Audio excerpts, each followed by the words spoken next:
policía.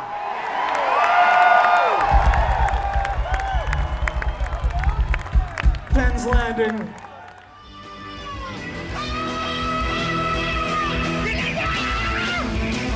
Weencast, a Ween podcast with Shane and Rory.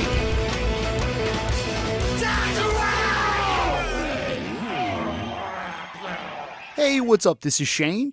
And this is Rory. And this is Weencast. What is going on, everybody? How'd it do? And we welcome you to a new episode. We're going to go back to the past to over 20 years ago. Back in time. So this will be the second show that we will be covering for 2004. Yeah, baby. 2004. May 30th in Philadelphia for Jam on the River at Penn's Landing. Yeah, dude. It's a long title because it's Captain Morgan's Jam on the River at the Great Plaza at Penn's Landing. Right. So it's a lot to get out. So, it's funny because, we're jumping ahead already, but I think they play this one more time, this particular like Jam on the River, but I don't think I had ever even heard of this before, Ween played it and we went to this show. I think they might have been doing it for a couple of years leading up to this one. And therefore, like every year after that, or like a bunch of years after that anyway. Well, the only two in Brown Base that are called Jam on the River are 04 and 06. Right. So there's a Penn's Landing show in 03 that we went to that we covered a few episodes ago. And then there's the Penn's Landing show in 2016. But there's this one and the 06 one. Yeah. Which we are also at.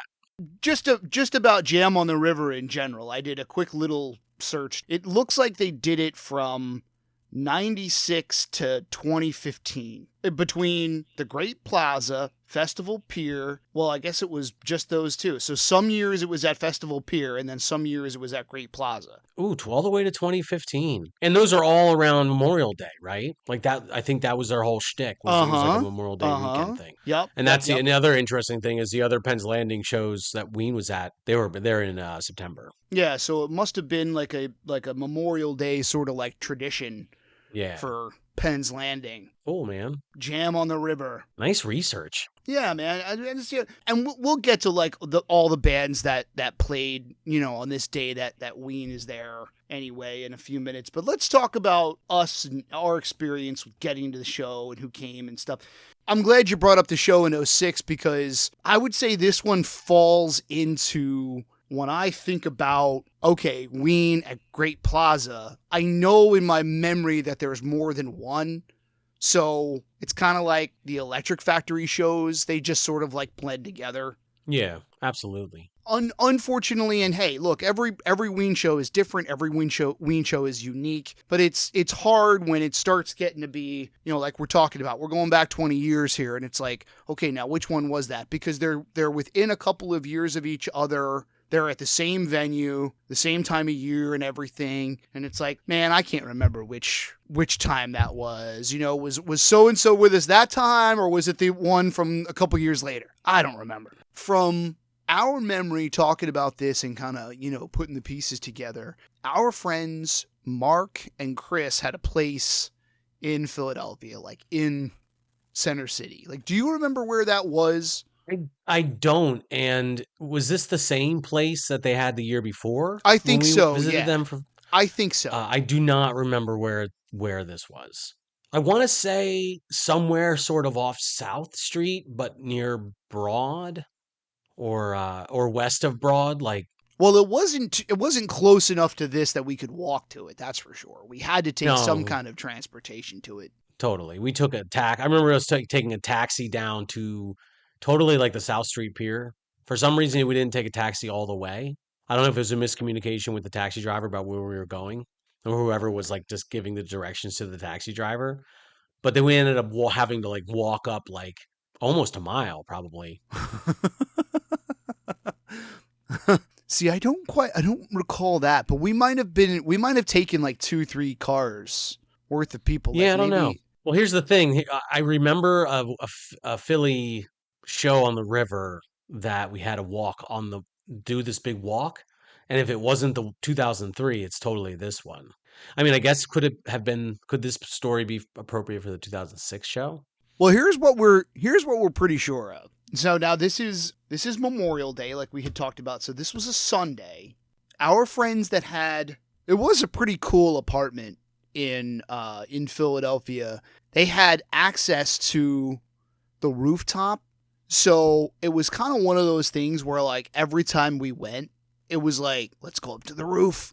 Well, yeah, you definitely take advantage of a rooftop if you can get on it. So I'm so I'm pretty sure you guys came and stayed at my house in Fleetwood like that Saturday. And Yeah. then like we got up and went down to Philly that Sunday, hung out at their apartment, went up on the roof because I do remember like hanging out on the roof, smoking cigarettes, whatever, and like talking to people. And then like it was sort of like we'll meet at the apartment. So it was like all of us and then a couple of other people that were like living in Philly at the time or like drove separately or whatever. And it was sort of like all like coming together at that apartment and that like rooftop and hanging out with us. So you have the three of us. So you, me, Amy, and then Chris, Mark, our friend K-Dog. So K-Dog either came with us or maybe had another car from like the Ole, like Fleetwood area. K-Dog, once again, K-Dog shows up on the list, I'm pretty He's like, sure. he's definitely like an honorary member. I'm crew, pretty sure he was along for this. I don't quite remember. Maybe we just went to his house and like picked him up and took him with us. That part I don't remember. But I have a pretty distinct memory of like the three of us going from like Fleetwood down to Philly. Yeah. So yeah, that's where, it's like we're saying, it gets a little bit hazy when you're talking about like, was it this year, that year? But anyway. It's all fucking blunt. It's tough enough, man. Just having shows, not to dwell on the subject, but just having shows in Philadelphia blends it together for me. It's like Jesus Christ. Like, as far as like trying to remember like how you got down there and where you stayed and like, all that kind of shit. Right. I remember our friends Nick and Melissa were there because I remember talking with them on the rooftop. And that was probably actually the last time that I've seen either of them. So that's kind of crazy. So maybe like Nick and Melissa and K-Dog came down in one car and I came with you guys or something. Yeah. That part I don't really remember either. But anyway, so we're pretty sure. I mean, that's a decent sized crew. You know what I mean? Like, yeah, dude. That's a pretty good crew. We used to, back in the day, we'd get a crew together for those Philly shows. Right. But this is the first time that I ever knew of or heard of Great Plaza. Yeah, let's talk about the venue a little bit. I have to say, if we're going to talk about like that era between Festival Pier from back then and this, I'd have to go with Festival Pier. Yeah, dude, this venue, so it was like a all concrete kind of with the like terraced seats in like half circle, concentric circle, like an amphitheater, but they're just like they're not seats or anything. It's just concrete standing room and they're terraced. So they keep rising up like steps. And it's just, I don't know. I never got a great vibe. Right. Going there. I would say it's probably because like when you look at photos, like I'm on the computer and I'm looking at a couple of pictures. Like I just put in Great Plaza at Penn's Landing. So I'm looking at pictures and you can see what it looks like without, the stage like set up and everything. And like the stairs, the gradual stairs that go up are, they're permanent. It's like a concrete like structure. Yeah, dude. And they just have a weird sort of like gradualness to them. So it's like you couldn't really like sit down on them. So there was a photo where you could see people standing and some people sitting. It's just kind of like an odd thing. Because it's not a hill. It's not a hill. They're all like flat. They're almost like flat, and just the way that they like rise up, they're very like gradual, which is kind of nice because you don't feel like you're gonna fall. Yeah. But it's just kind of like awkward. Yeah, sterile. Yeah, like standing on those steps, like standing on those like staircases, like to watch the show. It's kind of like, well, fuck, if I like move too much or whatever, I'm gonna fall off these stairs. Yeah. And I can't sit down. Yeah, right. But you can't sit down either. So it's just like a weird thing. Like they may have been better off of just making it, even if it was a concrete like slope, like a ramp, and then just rows of stairs to get up to the top or something. Kind of like when you go to Camden, like East Center, like a lawn. Yeah. Like just make like a concrete like version of that. Even may have been even better. So it just had like a very, and by the way, this is now closed. Yes. A couple years ago, shut down. There's a different current version of Festival Pier, so things are a little bit different there, and it's a little bit bigger than it was back then in the early 2000s. But it's much nicer. It's much nicer than this was. I mean the photos of it when you're looking at like a crowd of people in the old pictures. I mean, it doesn't look bad per se, but just for like, especially for like a rock show like this where everybody is like standing or God forbid you would try to like actually like dance with 2 feet. Well, a lot of white people just doing like the white guy Bob, or just like a little jam guy groove. So, the hippie dance. So it's not too bad. But yeah, just not the best venue, just not the best place to watch a sort of raucous rock and roll show. Although I will say, despite that, it was a good show. So they rocked. It Yeah, definitely man. didn't. I think we've seen in the past. It happens sometimes where you have the venue truly does affect the band. So I don't think that happened. I think you still had a good show. No, I think this is a pretty rockin' show. Yeah, maybe we get to the show. Are we ready to talk about Yeah, that? man. Let's do the set list. Exactly where I'm at. Freedom of 76, Nan, Take Me Away, The Grove, Spinal Meningitis, Happy Colored Marbles, The Final Alarm, Roses Are Free, Push a Little Daisies, Birthday Boy, Buckingham Green, Captain, You Were the Fool, Bananas and Blow, What Diener Was Talking About, Back to Basim, Oh My Dear, Touch My Tutor, You Fucked Up, Stroker Ace, Ocean Man, Pandy Fackler, Transdermal Celebration, Zoloft, Fluffy, and then for the encore, Pork Roll, Egg and Cheese, Dr. Rock, I'll Be Your Johnny on the Spot, and I Can't Put My Finger on It. So that's a pretty sweet set list, dude. Yeah, dude. It's 30 songs, which isn't extraordinarily long, and then it comes out to 2 hours and 16 minutes, and that includes some of the crowd noise before the encore. I don't know if it Okay. includes all of it, Okay. but 2 hours and 16. So I mean, it's a festival, so Yeah, right. you typically aren't going to get like a 2:45 or something out of a festival, but little on the shorter side. Now, did the recording that you listened to, did it have the girl doing like the intro at the beginning? I believe so. Yeah, I just listened to it on YouTube, and I downloaded all the tracks from the archive, and then I just put them Okay. together as like one track for my convenience. Okay. Just so we throw this in there for the day. Now we weren't there to see all of the bands, but I'm pretty sure for this day, which was Sunday, it was Town Hall, Hank Williams 3, Particle, and Galactic were the other bands that were there, and then Ween was the headliner. Yeah, there's a woman at the beginning that's introducing Ween, and she has everyone's like give a big hand for, and she runs through all those names. Yeah.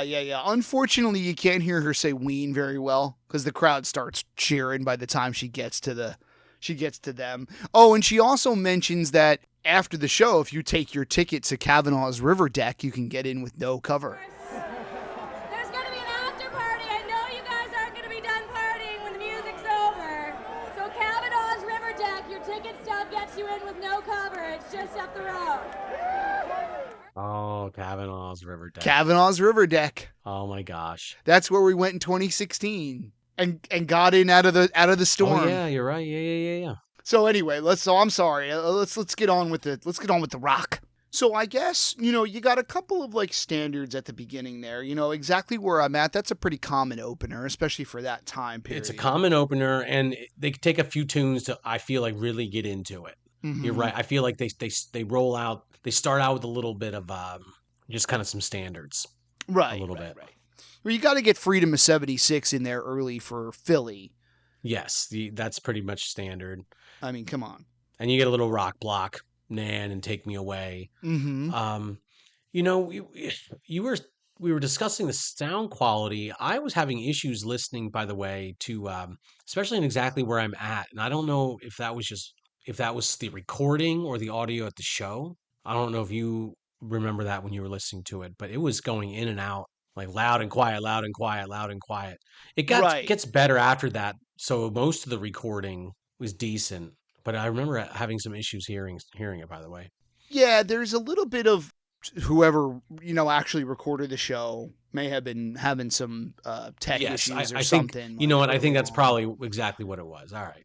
Um, Something like that. But yeah, when you listen to the track listing on YouTube, shout out to Boognish Monster as usual. God bless. yeah. There's the sound quality overall of all of them is pretty good, but it goes in and out on a couple of tracks. It just sort of Yeah. like, I don't know if it goes from, one side or the other or whatever, but I was just going to say overall I think it's a pretty good recording. I think the show really starts to get going when you get to Happy Colored Marbles.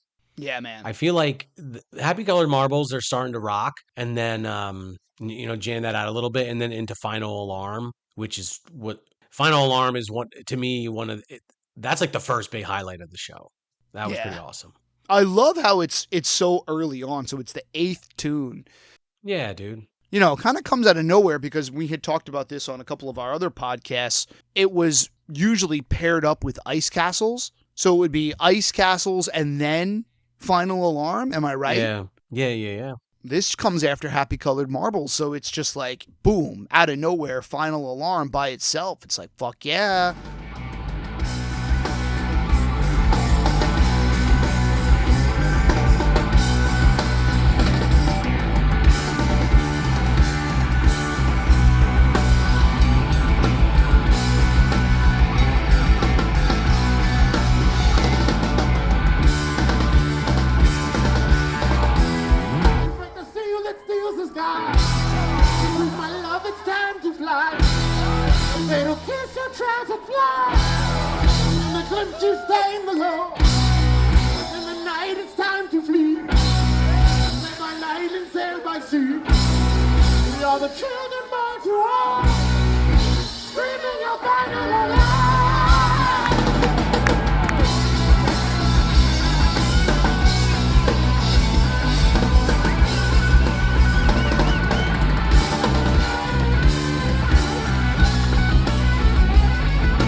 Yeah, dude. And I was actually looking it up. This is only the second time I had ever heard Final Alarm live. And also, the last time that Ween had played the Final Alarm was actually the first time I had heard it. And that was back in 4/20/2002 down in Guilford College, North Carolina. Nice. So I thought that was just a cool personal little nugget for Final Alarm. But that's the first one where they're really jamming, and that's a classic tune that it never got very common. Mm-hmm. But certainly even back then, I think that I got that it was the 22nd time like ever that it was ever even played. So it's not like it was ever even a common thing back then. So that was pretty awesome. Yeah, that's awesome, dude. And then after that, you got Roses Are Free. Yeah, you got to get a little Roses Are Free in there. Interestingly, no Voodoo Lady. Oh, shit. Of course, chocolate and cheese is well represented. Roses Are Free. But I thought it was interesting that a lot of obviously often get both of those. Yeah, I So didn't no even Voodoo think of Lady. that. No Voodoo Lady at this show. That would be an interesting study, actually, like kind of think about like which shows didn't have Roses Are Free or which shows didn't have Voodoo Lady, because I think those are probably the two most common. It's a good question. Yeah. Yeah, dude, Roses Are Free and Push the Little Daisies. I mean, again, these are pretty much standards, Mm-hmm. but I love me some Birthday Boy. And this Yeah, actually, dude. for me, starts like a really nice little section of the show where I Yes. feel like by the time you get through this next little section, Yes. you're in the brown. Yes. The brown has come to town. The brown has come to town. And there again, you got Birthday Boy, and that kind of comes out of nowhere because that's pretty early too. I would say that Birthday Boy is usually saved towards the end, maybe even Mhm. in like the encore because it's so soft and quiet. Mhm. So this is just the 11th song of the night, and I mean, hey, what are you gonna say? It's Birthday Boy. It's one of the all time greats. I mean, it's beautiful. Yeah, dude, I love it when they slow things down a little bit for little Yeah. birthday boy. Yeah. And of course, follow it up with Buckingham Green, which is a standard. But dude, I'm always going to say happy things about Buckingham Green.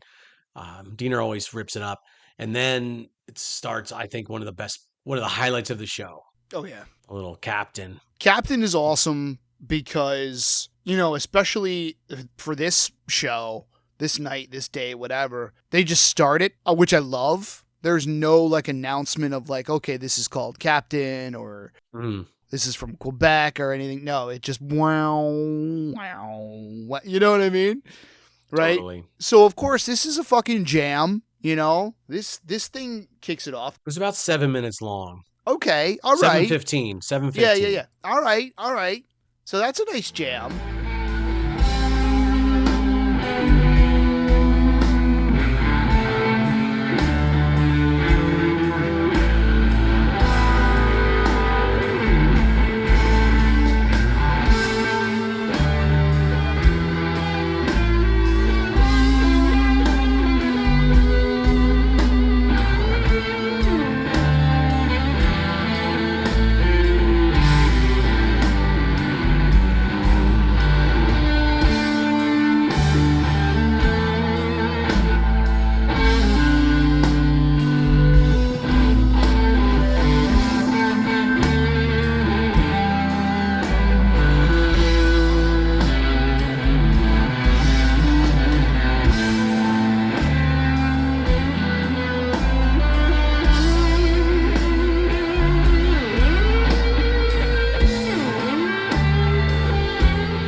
Yeah, dude. Right?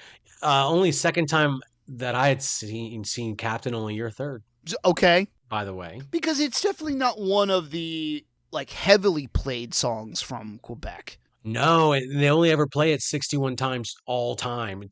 Yeah, that's pretty low. That's not, all time. That's not a lot of shows. Right. So it's not a lot of times out of over 1,000 shows. Yeah. So yeah, dude. No, that's one of the rarities of this concert. So I'm gonna say that after Captain is over, now they do just at the end of it they do say Captain, and then after that you got You Were the Fool. Now again, there is no like announcement of like what this is or this is from the country record or whatever. And I think the intro to this, just them like going into it. I think, and if we have to, spoiler alert, but like this is the best part of the show. Oh, it's fantastic. Claude starts out with the bongos, and Diener's got this just really just like gentle, kind of chill noodling he's doing. I mean, it's fantastic.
This is actually the second time you had heard You Were the Fool. The first time was The Conduit back in 2002, and you heard it acoustic.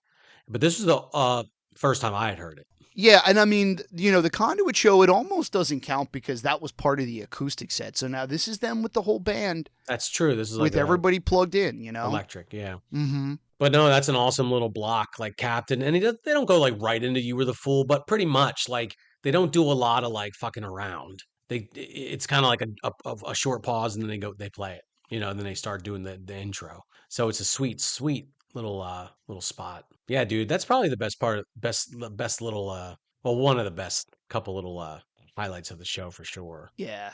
Well, let's keep going through the songs, and then maybe we'll come back to that a little bit later. At what point? Sometime in the middle here. Oh, Diener says they're bailing on the set list, so I'd love to get a little bit more on that. I think that happens right before Back to Basim. So like halfway through the show, he's like, "We're bailing on the set list." I don't know how true that is. I guess it would be cool to get confirmation. But anyway, Back to Basim is always pretty. That's pretty uncommon, and that's always a good jam. I like to put that in the category with these like rock anthems a little bit, like Buckingham Green, Back to Basim, and Transdermal Celebration. Okay. You know, sort of these like sort of anthem quality to the music, the guitar. You know what or I was something. going to say, since you mentioned Roses Are Free and Voodoo Lady, I always kind of put Back to Basim and the Grobe together. Yeah. And they played both of them this night. So the Grobe Yes. already happened, was really early on, and now we're also getting Back to Basim. Yeah, a little White Pepper. little White Pepper. Yeah. And there were 6. White Pepper had 6 tunes for this show. Yeah, that's a pretty good number. And Chocolate and Cheese 6. That's a lot for White Pepper. Yeah. Because, at this point, we're far enough away from Quebec that they're not like, I'm a little bit surprised that there's only 4 from Quebec. Mm-hmm. That you wouldn't rock out more. And what were they? So you got Captain and Transdermal Celebration, Zoloft, and Happy Color Marble. So Captain and then the 3 like commons. Right. They're like kind of the 3 that they start playing like virtually every show. Yeah. Some good distribution. And then a sweet little ditty, and this is the most rare tune of the night. Oh My Dear, Falling in Love. Only the 5th time ever that they played it, and 11 times total. Wow. And I think it's probably the first time for both of us. Yeah, I mean, it's a pretty simple little thing here. I mean, Rory and I were talking about this. This is kind of one that when the rest of the band are from somebody from the band besides Aaron has to use the bathroom, this could be one that is a filler. Yeah, well, there was a moment. So Aaron does, instead of there being a guitar solo in the middle, I totally just butchered that. But why not? Why not? Well, but anyway, Aaron does a mouth guitar, so it's not Mickey doing it. So I was just wondering, maybe this was a quick tune that they just threw in there because Mickey stepped off the stage for a second, or maybe he was tuning a guitar, like he had to like fix a string, maybe. Maybe he broke. Yeah, I was just gonna say maybe he broke a string. Damn, we got more research required. Because there's definitely no lead guitar in the song, and then Aaron does the solo with his mouth, so it's kind of fun, and it's short. It's a really quick song, so. Tell me where you come from, was it heaven above? Oh my dear, I must be falling in love. Can you scope a purple blunder and admit that you are young? Oh my dear, I must be falling in love. Can you climb a sunny peaks of a fortress in mud? Oh my dear, I must be falling in love. Did I tell you I want more than what you really made of? Oh my dear, I must be falling in love.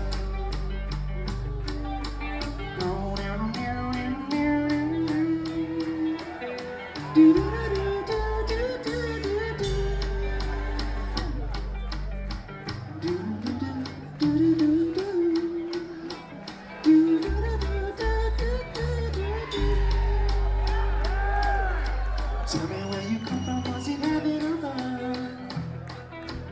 Oh my dear, I must be falling in love. And this is only a few minutes after Diener saying, "Oh, we're just throwing the set list out the window." So who the fuck knows? The next little group of tunes are, pretty standard. Nothing that sticks out to me much, like "Touch My Tutor," "You Fucked Up," "Stroke Race," and "Ocean Man." But dude, Pandy Fackler. Yeah, man. This is, oh my God. And this is now getting to the really the sort of crescendo climax of the main set. We're now like heading toward the the last chunk of songs before the main set ends. Mm-hmm. And Yeah, dude, this is probably one of the best or the best like Pandy Fackler that I can remember hearing live. I mean, dude, this Wow. was fucking, dude, Glenn. Well, this is over 9 minutes. Yes. It's a long one. And we probably didn't even think about this because, we're just there to see Ween, but, they are playing a quote unquote jam festival here. It That's is true. jam on the river, so we gotta break out our jam songs, right? We gotta get some Pandy in there.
What's interesting about this show is famously we always, Ween's not a jam band, and it's always that debate. And nevertheless, even though they aren't a jam band, they will pick a small number of songs every show that get jammed out, right? Mm-hmm. And this show, the songs that they pick are a little bit different than like maybe what they normally would pick. I don't know, man. It's kind of cool. Like, there's no Voodoo Lady jammed out on this show, for example. That's true. Buenos Tardes Amigo, none of that. Mm-hmm. There's no Reggae Junkie Jew. But you got Pandy, But you got Pandy Fackler. And Pandy Fackler, I think, is also a song that's not always jammed out. There's some tunes that like every time you hear them, they get jammed out. But I don't think Pandy Fackler's that way. I think sometimes they'll just do it like shorter. But this time, it's really just a big Glenn kind of instrumental. Yeah. Like really what it turns into, and it's really a high quality one. A high quality one. He's great. I just Glenn love is that. him. I just love that that's what it became. You know what I mean? Isn't that just so much fun? It's just like, we got to get what's a good number that we can just let Glenn like go off on? It's like fucking Pandy Fackler, I love that even when like Dave won't throw a bone, no one will throw Dave a bone to be like, oh, Dave, here's some bass solos for you. And sometimes they won't even throw Claude a bone. Oh, here's do some drums for us, some special, but they always find a way to get Glenn. Glenn is, they're all important pieces to Ween, but I was thinking about this the other day. Like, it's just not the same without Glenn. Yeah, man. Yeah. Like, dude, and we saw that one show, right? Like, there's been, well, you saw too, right? But there's been a couple shows where that Glenn was gone, and it's just not quite the same. Oh, definitely not. Although I guess didn't you, the one you saw, they actually had a replacement keyboardist by then? Mm-hmm. Wasn't that the story? And then but anyway, now I'm digressing. Anyway, Pandy Fackler was fucking unreal, dude. Unreal. Yeah, dude. Yeah, man. We'll definitely get a clip of that solo in here. The Transdermal Celebration and Zoloft, at this point, these are pretty common tunes for this like era. Right. So it's not like they necessarily stand out too well, but they end the main set with Fluffy. Oh, dude. How long is Zoloft and then Fluffy? So Zoloft, you're talking. Zoloft is about 12 minutes long. Well, I'm looking at it here on YouTube. It says 6:47. For Fluffy? No. For Zoloft, I'm sorry. So. Yeah. So, but Fluffy, right. Yeah, you're right. So Zoloft is like, let's just call it 6.5 minutes, and then Fluffy 12 minutes. It's 12 minutes, 30 seconds, the YouTube clip. It's like, whoa, like that's a fucking long jam, man. Well, and this is also right after a 9-minute Pandy Fackler. Yeah, so you're talking... So they're like in full jam mode. Yeah, you're talking Pandy Fackler. Transdermal Celebration is kind of, standard length. But between Pandy, Zoloft, and Fluffy, that's a nice fucking jam block, man. So like really to bring down the house to end the show, to end the main set, dude. And this is a fucking Fluffy is fantastic. It's only 70 times total, right? So it's still a really pretty rare tune, but also the first time for both of us. So we had not heard that again. That was the other Golden Country greats. The two Golden Country Greats tunes that are at this show, the only two that they play, because normally they would play like you hear like the Mr. Richard Smoker and Piss Up a Rope and shit.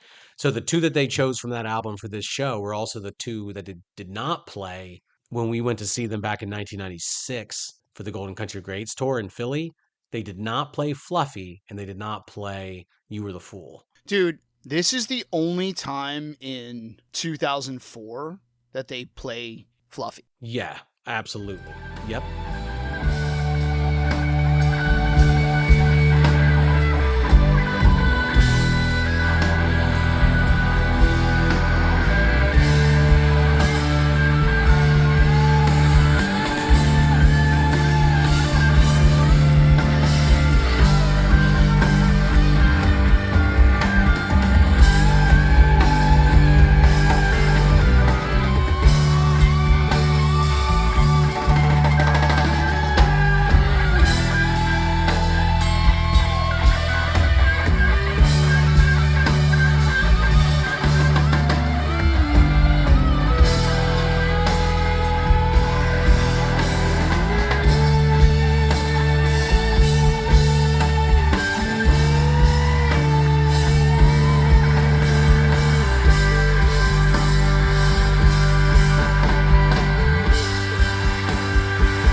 I would say this is kind of more of like a reunion song. I mean, I'm just looking at the whole listing for the song on Brown Bass. So it's 78 times. And I mean, that's pretty low in general. Mm. But yeah, the fact that there's 2 songs from the country record for this show and it's Fluffy and You Were the Fool, that's just so fucking sweet. Yeah, dude. There's no Piss Up a Rope. There's no Mr. Richard Smoker. So I think by this time, it's like 2004. It's like, let's leave some of those like standards behind and let's like, try out some new shit with some of this stuff. And these are really, to me, in my mind, some of the best tunes from Golden Country Greats. Oh, yeah. Oh, yeah. Golden Country Greats is one of my favorite albums. So, like, I think it's a fantastic album. But these are, like, Fluffy and You Were the Fool are two of the best songs on the album. Absolutely. And this Fluffy, I mean, Diener is, like, next level. Like, the second half of the song, it's just, like, it's him just piling it on. And it's almost like, you're hearing it and you could just close your eyes and suddenly you're, like, at Woodstock. Like that's what this fucking Fluffy sounds like when you just like if you just fucking hang out, you just close your eyes and Diener is just fucking wailing on it, and suddenly it's like, wait, is that Santana? What? What? Is this Woodstock '69? Yeah. But anyway, that's how it was iconic, dude. It was like an iconic Richie Valens or whatever his name is, Richie Havens. I'm sorry, Richie Havens. Woodstock, some iconic moment is like Fluffy, but actually, whatever. Anyway, so for the dude brought down the house for the main set, dude. Yeah, brought down the house, yeah. And by now it's dark. I guess we didn't talk about that, but the show starts in the daylight, and I don't know what time it gets dark, but by now it's like nighttime. Right. So there isn't really anything that gets too crazy for the encore. It's almost like they do. They do the main like kind of like jam out, like let's get weird with it for the end of the main set. So you got Pork Roll, Dr. Rock, I'll Be Your Johnny on the Spot, and I Can't Put My Finger on It. None of these unfortunately are too like jammed out. No, they're not too jammed out. No, the length of Johnny on the Spot can get off the rails in Johnny on the Spot is nonstop like guitar blitz. Is like what that is. So it's a short tune, but it's nonstop guitar blitz. Yeah. Pork Roll, Egg, and Cheese is at least a pretty uncommon tune. Right. I mean, I'm not trying to say anything, negative about it. I love all of those songs, but they're all kind of like, at least for this night, they're all like fairly like standard. Can't Put My Finger on It. It's only like 6 minutes long. Can't Put My Finger on It does start with the chant. Yeah. So it does have the chant. A little bit of a chant, but then, it's just the regular like version of it after that. Yeah. So it's not anything that gets to be like the crazy like half hour long or anything like that. I always like to highlight Pork Roll, Egg, and Cheese simply because it was also featured on It's Just Pat movie. It'll always have that. Right? That and Don't Get Too Close to My Fantasy, right? Those are the Uh-huh. two. Uh-huh. Oh Yeah. man, It's Just Great Pat. combo. When are we gonna do an episode on It's Just Pat? We should. We'll do a Patreon. Yeah.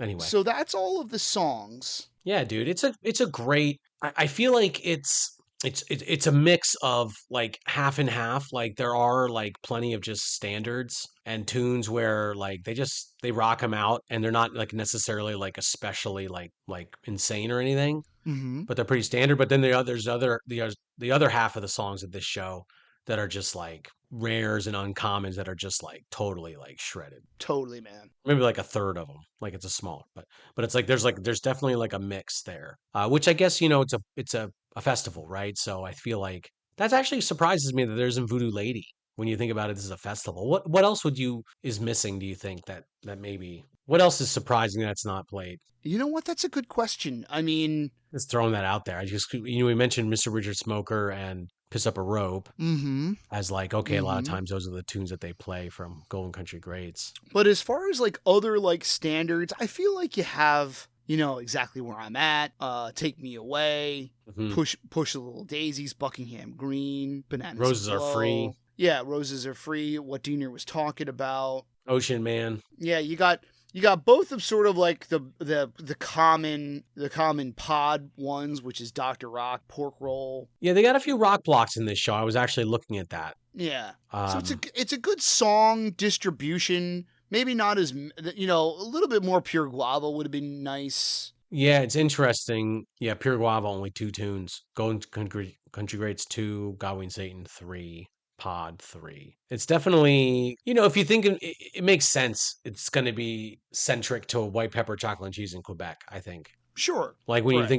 think about a festival, you think about Quebec was one of the most recent album, White Pepper right before that, and Chocolate and Cheese is their biggest, right? Yeah.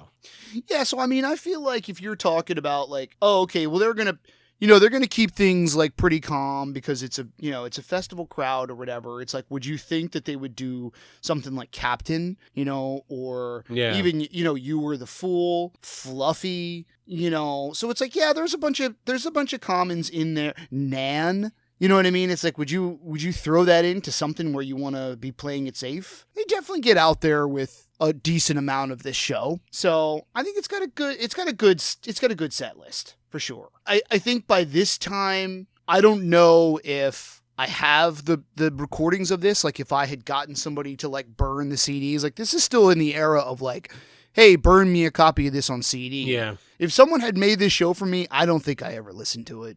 I'll be honest. Mhm. But again, we're jumping ahead, but there's a couple more shows that we go to almost like immediately after this in 2004. So we'll get to those soon. Okay. I'm not going to spoil them until we start breaking out those episodes.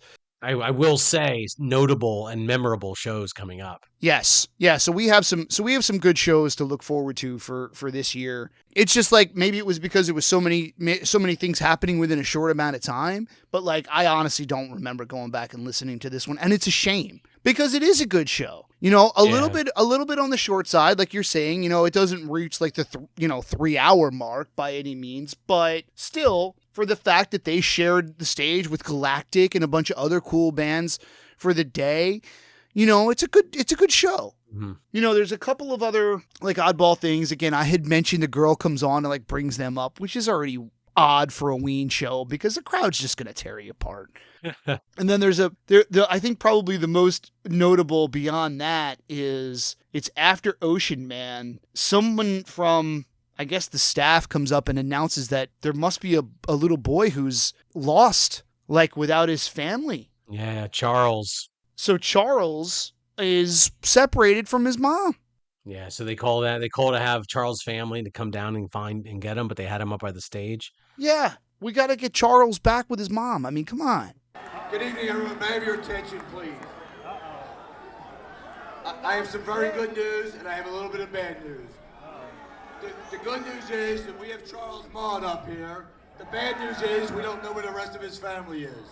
So if Charles' family is out there, please come downstage right and join Charles on stage so we can attach his family with him. We're looking for Jennifer Maughan. Please come downstage right. Enjoy the rest of the show. Thank you.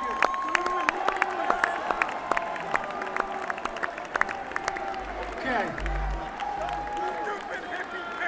You know we planned that whole thing, right? So hopefully, I mean, at least Charles got a little backstage action, but I imagine it all worked out. I'm hoping it did. Well, the fact that the Great Plaza is no longer there, I'm hoping that he's not still there. That's all I can really. Ever since that boy went missing, they had to shut it down. The mystery, there's a ghost. Sorry, Charles. I'm so sorry, Charlie. I thought that, yeah, sorry, Charlie. I thought this was supposed to be a family-friendly venue. You know, what the fuck? You know, it ruins the whole thing for me. Yeah. You know, other than that, it's a good show for the time period and the fact that, again, it's a festival. They're not going to play their full on set. Good song distribution. Yeah, dude, it's interesting. It's a festival show. Also, notably, it's not part of any kind of tour. Yes. Oh, and that's one of the other things I wanted to bring up is fairly early on into the show, Jeter makes a comment like, "Hey, thanks for coming. We've been sick of sitting on our ass at home." Yeah, we've been sitting on our ass in New Hope. So, yeah, when you break down the year of 2004, there was really nothing else between the beginning of May and this. So there's a show on the 1st, the 2nd, and then this, which is the 30th. So yeah, they do they do a four dates for the end of April and the beginning of May, like a mini tour. Yeah. And you saw them at Levittown to open that up. But then you get and then that's May 2nd, and then you have 28 days, and then they do Jam on the River, and there isn't a show immediately after this either. So there's not another show for like a week and a half. Right. Yeah, so it does kind of stand on its own there. Yeah, it's true. They don't. All these shows do at this point. They don't actually go on a tour until October. So there's just a couple smattering of shows at this point. You know. Right. And 17 total shows for the whole year of 2004. Yeah, dude. So that's not very many. Yes, people. So last year, 03, of course, we had a lot of episodes about shows in 03. 75 shows in 03. I guess I could be off by one or two, but anyway, about 75 shows in 03, only 17 in 04. So that's kind of crazy. And I guess we're going to be getting to all that like later in the year because we're still early in the year. But even so, that's already a bit of a break because they play kind of through late into the year, right? In 03 in December. But then they don't play again until the end of April. And then they really just play a handful of shows and then they take off until October. And then they only play like another 10 shows or whatever, like for the year, So I guess we're fortunate that we got to see them several times, given that they only had so many shows for the year. Mm-hmm. That's another thing to think about. It's like not to take for granted, and thinking about today, there aren't any more Ween shows. Oh my God. I mean, we just dove right into talking about this episode and didn't talk about anything that's going on in the Ween world, but like it's been months since anyone had a sort of a show on the horizon to look forward to, Yeah. Bummer. Right. And so you never know what, I guess just feeling fortunate that back then, being able to take advantage of going to see them several times. Yeah. That was pretty cool. Mm-hmm. That it worked out. I just want to say one other thing that I was thinking of when we were going back and listening to this show over the last couple of days is, obviously, we were talking about Captain and You Were the Fool and how it's just such a great combo and just, the two of those songs like together like that and how that, jumps out right away. Yeah. When you're listening to the show. But I think You Were the Fool, I think is not only one of the best songs that they've ever done, but I just feel like listening to it again during this show, something for me just thinks that maybe that song just sums up the whole Ween experience. I mean, I'm not trying to get too ridiculous or too deep or anything like that, but it just feel like it has the beauty mixed with the absurdity and the comedy and earnestness. Yeah. It's like, funny, but also earnest. The honesty, it so beautifully makes no sense. It's so beautifully absurd. Does Yeah, that, dude. you It's know, a does beautiful it, tune. yeah, I would agree. I agree with you. I think it's one of the best. It's one of the best Ween tunes. I put it like right up there at the top. when you go back and you talk about what's one of the things that we always go to? Well, how would you get somebody into Ween? You know, would you play them this record? Would you play them that? Yeah. Right? You Were the Fool is another great example of how, like, the first couple of times you hear it, it's like, oh, come on, what the fuck? You can speak with a turtle just by flipping him around, right? You know, it's just got like those funny little like lines, and then you listen to it a few times, and maybe a few times more after that, right? And you're not laughing anymore. You're not Dude, laughing anymore. I know, right? It's like not, it's not like haha, you know? It's Yeah, very earnest. It's like yeah. looking at things a little differently. And another tiny little side ditty to that. The line Jim and Dan prancing around the pool. I've officially changed it to Joe and Dan because my twins are Daniel and Joseph. So Nice. sorry everybody. It's wistful. Anyway, I'd love to hear anybody's thoughts. If that rings true to anybody else, I just have to throw that out there. Listening to that song during this show and just thinking like, man, like what a great rendition, and just a great song that it's overlooked. Even though it's on the country record, which we talk about over and over, and how amazingly underrated it is, I'd say You Were the Fool is in the top 5. Dude, I have we ever done, I don't think we've ever done that kind of episode. We should do that sometime. Lay it all out there. I think it's up there somewhere close. It's a great tune. I always lean more towards that side of Ween as far as like my favorite tunes versus like the metal side. Sure. So I think, yeah, it's one of the best, dude. I love it. So anyway, should we wrap it on up? Yeah, and we can go wrap things up. So like we said, we got a couple of more shows to talk about for 2004. So we're going to go back to this year a couple more times. We won't say what they are. And again, 17 shows, but there's some highlights for this. There's some highlights for this year still to come. Yeah, dude. I mean, won't belabor the point. I think this is a good show, and you could do worse by choosing this one to listen to if you're going to pick a show. It's definitely a good one and representative of this time period. Like Yeah. they're just rocking, dude. I mean, we talked before about this like peak Ween period, and we're still kind of in that peak period. They don't do a lot of shows this year, so turbulence ahead, turbulence ahead. But Mm-hmm. but they're still, I think, at this point where it's like, man, they're just rocking, So what a pleasure. And I was also just thinking today how, with everything so crazy and fucked up in the world right now, it was kind of cool to like listen to this show and have it take me back to 2004. Yeah, man. It's very 21 true. years ago, Mm-hmm. and like a simpler time. We were younger, and Ween is just rocking and rolling. Yep. And there's no end in sight at that point, right? Like the idea of breakups and hiatuses and whatever, like they're just playing shows and everyone's eating it up. Yeah, it was a lot of fun. Yeah, dude. So anyway, stick with us for some more fun for this year of 2004 coming up. And hey, check us out on Patreon.